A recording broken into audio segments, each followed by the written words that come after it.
On January 21st, 1610, Our Lady of Good Success related the following to Venerable Mother Mariana de Jesus Torres. Thus I make it known to you that from the end of the 19th century, and shortly after the middle of the 20th century, the passions will erupt, and there will be a total corruption of morals. As for the sacrament of matrimony, which symbolizes the union of Christ with His Church, it will be attacked and deeply profaned. Freemasonry will then be in power, will enact iniquitous laws with the aim of doing away with this sacrament, making it easy for everyone to live in sin and encouraging procreation of illegitimate children born without the blessing of the Church. In this supreme moment of need for the Church, the one who should speak will fall silent. One of the great weaknesses of both the pre- and post-Vatican II Church has been a widespread tendency to presume that Catholics already understand and are trying to live the fundamentals of the faith. Many millions do not, as survey after survey makes abundantly clear. A Pew Research report from October of 2018 reported that 33% of Catholics believe in astrology, 36% in reincarnation, and 46% in psychics. Additionally, 61% wanted the Church to permit cohabiting couples to receive communion, 62% to permit those divorced and remarried who do not have an annulment to receive communion, 46% to recognize gay, lesbian marriages, and these numbers keep growing. The flock is being carried off by the world, the flesh, and the devil, yet the shepherds refuse to sound the alarm and cry out the impassioned cry of Peter, "Save yourself from this crooked generation."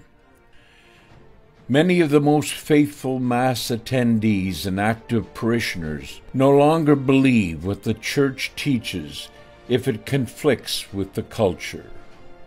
Today there is quite a remarkable silence regarding the areas of the truth revealed by God that are most in conflict with our culture. Hardly ever is there a clear sermon on the seriousness of sexual sin, where the sins are actually specified. Scarcely ever is there a sermon on the eternal consequences of not repenting from serious sin, not just sexual sin, but all kinds of sins. Seldom ever is there a clear sermon on the reality and eternal duration of hell and the likelihood of going there if we don't leave the broad way and enter on the narrow way of Christian discipleship. Almost never is there excommunication for so-called practicing Catholics, who boldly and publicly deny there is any contradiction between aggressively supporting abortion and same-sex relationships and claiming to be a good Catholic. Because of the toleration of this contradiction and the meek posture of the shepherds, what the Church really believes about these things is raising questions in people's minds about how serious these contradictions of Church teaching really are. Not only that, but there are still professors of theology, priests, and bishops who sometimes directly and very often through studied ambiguity lead the flock away from the living waters of Christ into accommodation with the culture.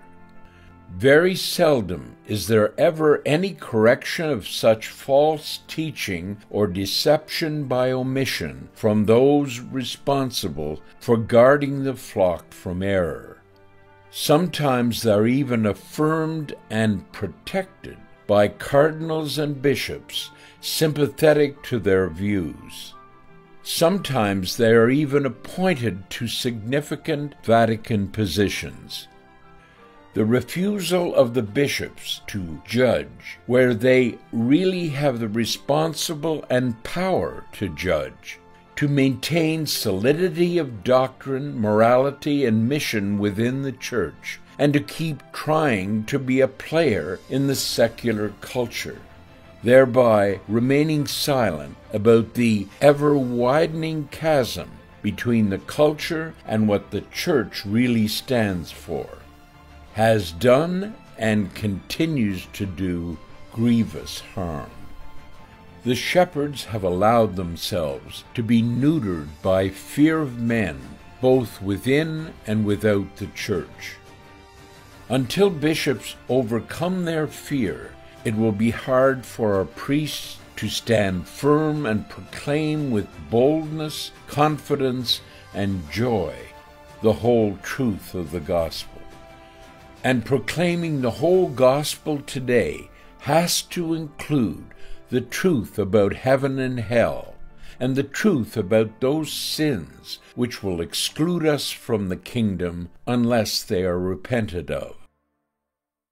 If we approve of a moral activity through our silence, we are confirming sinners on their path to hell. Pastoral authorities who tolerate doctrinal or moral corruption become implicated in the corruption. It's time to tell people the truth again. It's time for bold prophetic preaching and teaching. We are fools if we continue down these well-worn and treacherous paths which have seen the shipwreck of so many, even in our lifetime. These paths, these strategies, continue to send people out on the broad way that leads to destruction, and hide from them the narrow door and path that leads to real life. We can't stand by while demonic deceptions, dark blindness, and outright stupidity jeopardize the salvation of so many. Authentic Christian service is based on fidelity to the truth. The lessons for bishops and others with pastoral responsibilities is clear. Letting little infidelities go uncorrected today assures that larger infidelities and far more serious problems will develop tomorrow and be even more difficult to confront. Pastoral passivity or negligence, whether in the diocese, the parish, the seminary, the family, or the worldwide church, is an invitation to the world, the flesh, and the devil to play havoc with God's people, whom he purchased at the price of his own blood. This has resulted in the widespread practice of a lukewarm Catholicism, one that is extremely vulnerable to deception and seduction. We must not, by our silence or cowardice, confirm someone else in sin or serious error, or we may, in effect, be denying Christ. Silence and passivity remains a huge obstacle today as we see the unexpected resurgence of a crisis of truth.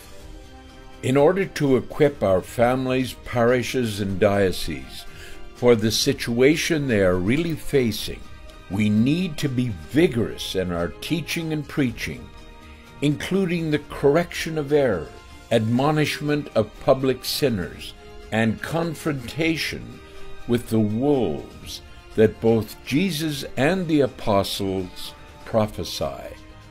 will be a problem that emerges from within the church in false teachers and prophets.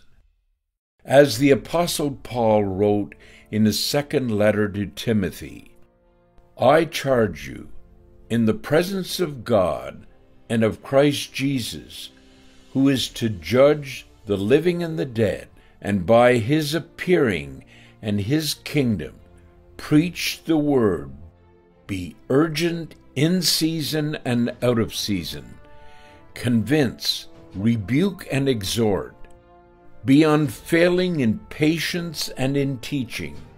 For the time is coming when people will not endure sound teaching, but having itching ears, they will accumulate for themselves teachers to suit their own likings, and will turn away from listening to the truth and wander into myths.